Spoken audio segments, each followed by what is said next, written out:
What's going on, everyone? Welcome back to the show. So I have a couple of things that I want to talk about today. We want to talk about the bill that just passed the House. So it's now going to go over to the Senate. So we're going to discuss that. I also have some questions for you guys because I love asking you guys questions and have you comment down below. So I have about 4 different questions that we're going to talk about. And then I do want to answer a question. So I had a viewer ask me a question, so I'm going to address that. So that's what we're going to talk about today. But first off, on this channel, we talk about news that matters. If that sounds like something interesting to you, please subscribe to the channel and hit that little bell notification. That way you'll get notified anytime we put out a video. And like always, if you see my picture and my name in the comment section, make sure you also see a check mark next to my name. That check mark signifies that it's me. If you do not see that check mark, it's not me. It's someone trying to impersonate me. Okay, so let's talk about the first story here. So we're going to talk about the debt ceiling and funding the government. So the House, they went ahead and passed this bill. So now this is going to move to the Senate. And basically what this is saying is that they will fund the government until December 3rd of this year. And then they will also extend the debt ceiling until December of 2022. So that's good news when it comes down to how the House handled it. Now it needs to go to the Senate. And so now the problem with the Senate, they need 60 votes in the Senate in order for this bill to pass. So that means that you need Republicans to support this. At the present time, we don't have any Republicans out there saying that they support this bill to fund the government and to extend the debt ceiling. It's pretty ridiculous, but that's what we're looking at right now. So they need 60 votes. They need 10 Republicans. If they can't get those 10 Republicans, it's not going to pass. If it doesn't pass, then now we're going to be looking at a situation where we'll have a government shutdown. And if we have a government shutdown, that means a lot of people aren't going to be getting paid. And that's a real serious situation for a lot of people who are working for the government. So that's gonna hurt our economy. So that would be a disaster for us right now. So this is something that just can't happen. So we're gonna have to see what the Senate does. But there will be some pressure on senators because now that the House passed it, and you know the leader, Chuck Schumer, will call this to the floor. And when he calls it to the floor for a vote, you're gonna have a lot of politicians that are gonna be really thinking about this. Do we really want to shut our government down? And so that's what we're looking at when it comes to this whole situation. And this is, we've been talking about the infrastructure bill, the first infrastructure bill, the second infrastructure bill, and why it's so important. This is equally important because we saw a couple of days ago what happened with the stock market. It just crashed. And we could anticipate more of that as we get closer to this deadline. So we're looking at September 30th. We need to have the government funded by then. If we don't have the government funded by then, that's when we're going to be looking at a shutdown. And then as far as the debt ceiling, sometime in October, we're going to default. So we need to address that as well. So there's a lot going on right now. We also have the infrastructure bills that they need to vote on. Okay, so September 27th, the first infrastructure bill, there's a deadline in the House. They need to pass that first infrastructure bill. And then the second infrastructure bill isn't even ready yet. We've heard of blueprints, but we still haven't seen the language of a second infrastructure bill. So we don't know what's in it. We know that 3.5 trillion is where they want to go with it. At least some politicians want to go 3.5 trillion, but some politicians don't want to go that 3.5 trillion. Some politicians like Senator Manchin want it to be about 1.5 trillion. So there's a lot of stuff going on right now. And at this point, I don't really know what to tell you guys. I don't know what's going to happen. And so you guys are just going to have to follow along. Like I said, subscribe, hit that little bell notification. You'll get notified. I'll let you guys know day by day, play by play, what's going on when it comes to all these different things that are happening right now. And they're not going to be able to get everything done. So I don't know how they're going to move forward. So we're going to have to really watch it and see where it goes. So the first question that I have for you guys, should politicians be taking a back seat? Now, I'm not talking about all politicians. I'm talking about some politicians that you never hear from.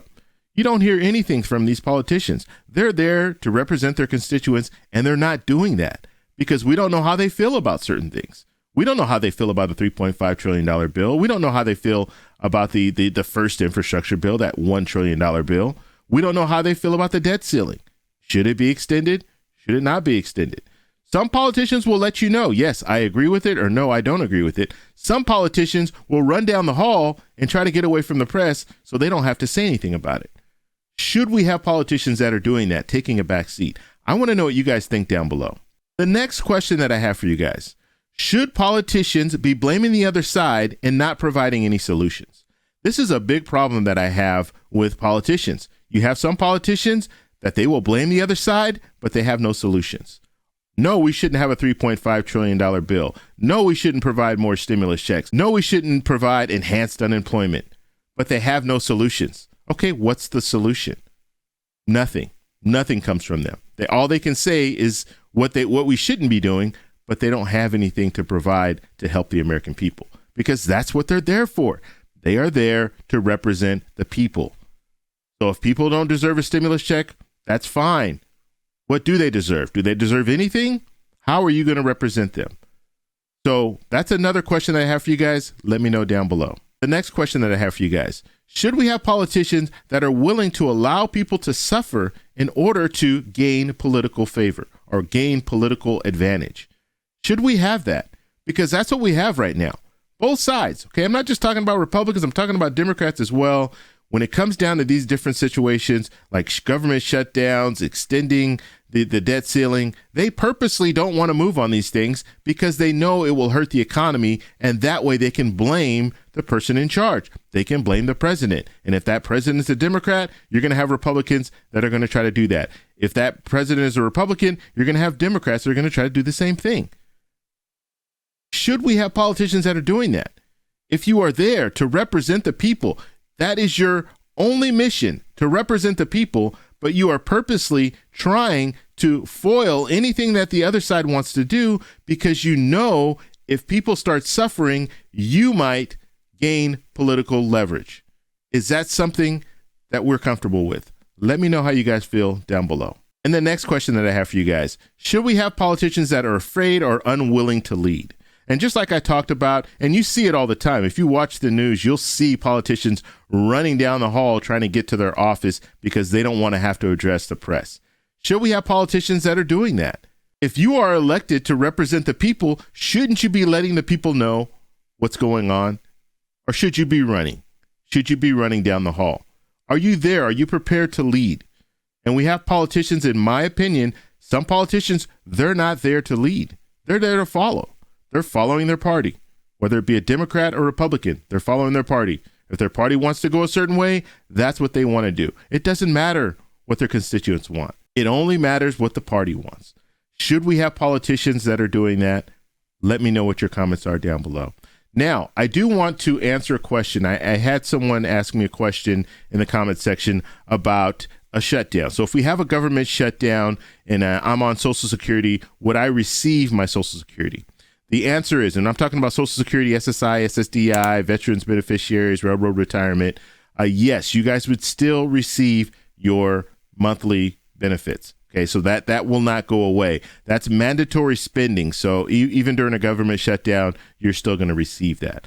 So I just wanted to address that question. Now, there might be some slowdowns because not everyone, like if we're in a government shutdown, not everyone working for the Social Security Administration will be working. Okay, you'll have some people working, but it'll be a skeleton crew. So that means that if you have emails that you're sending out to people, they might have delays on that. If you're trying to call and contact someone, you might not be able to do that. So just be aware of that when it comes to the way things work in a government shutdown.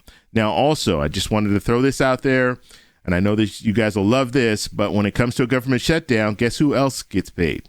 Politicians. Politicians will get paid during a government shutdown. So they're not really in fear of not getting their paycheck if we have a government shutdown, which is pretty tragic. And you've had some politicians go against this and say, look, we should not be receiving a paycheck if we're in a government shutdown, and we create the government shutdown. So we'll have to see if we do have a government shutdown in a couple of weeks. We'll have to see if these politicians are willing to say, you know what, I'm forgoing my paycheck, or we're going to donate our proceeds to charities or what have you. We'll have to see if they want to move that far when it comes to this whole government shutdown. But you do have government officials. They still will get paid. But some people working for the government, if it's not mandatory spending, they're not going to get paid. They're going to be furloughed. So government officials, politicians, yes, they still get paid during a government shutdown. So let me know if you guys have any questions. Let me know down below and answer those questions. Those questions that I pose, put them in the comment section so we can all take a look. If you guys like this video, please give me a thumbs up. Please subscribe for more, and I'll talk to you in the next one. Bye.